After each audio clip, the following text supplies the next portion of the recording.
So I'm back at Barnes & Noble for my final haul for July.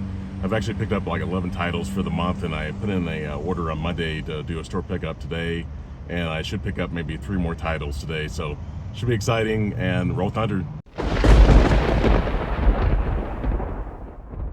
Hi everybody, I'm Steve and welcome back to my channel.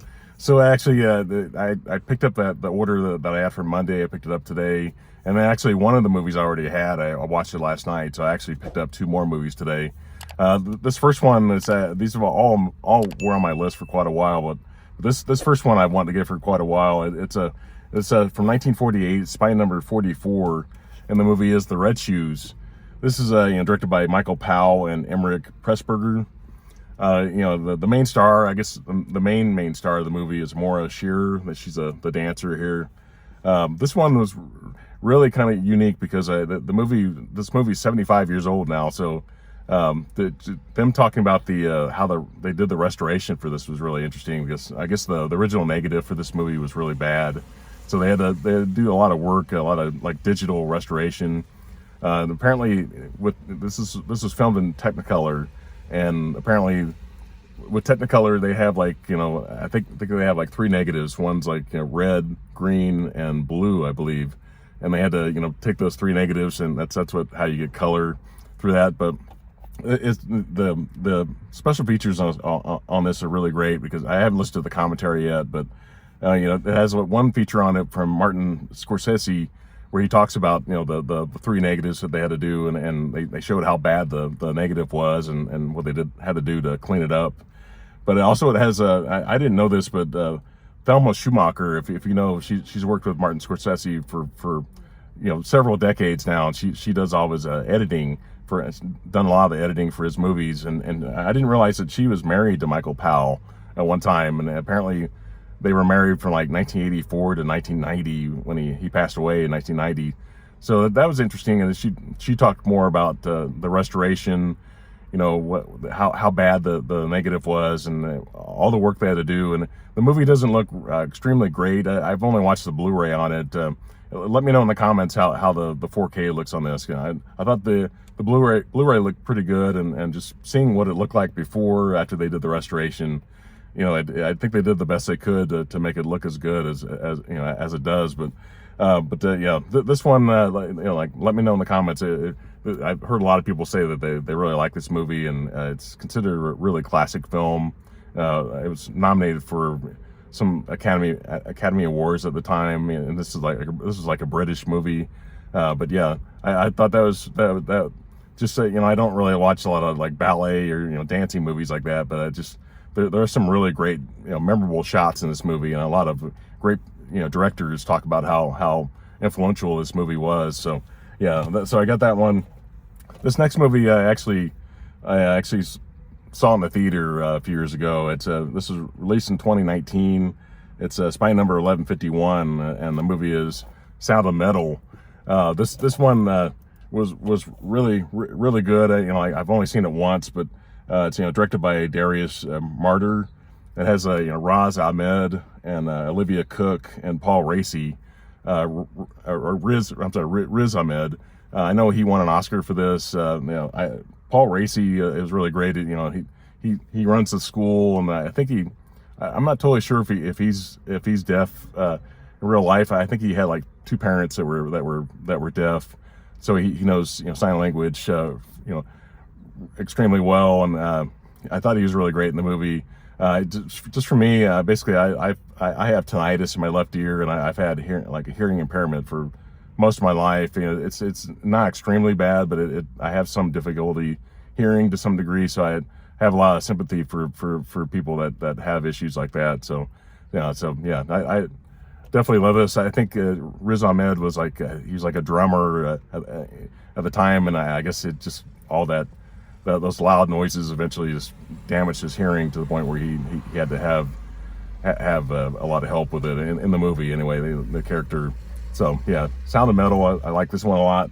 So this third movie was actually released in 1979. It's spy number 1176, and I've heard a lot of people on YouTube talk about this one, but it's Chilly Scenes of Winter.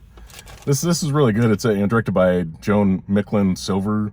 It's starring John the late John Hurd. It's got Mary Beth Hurt.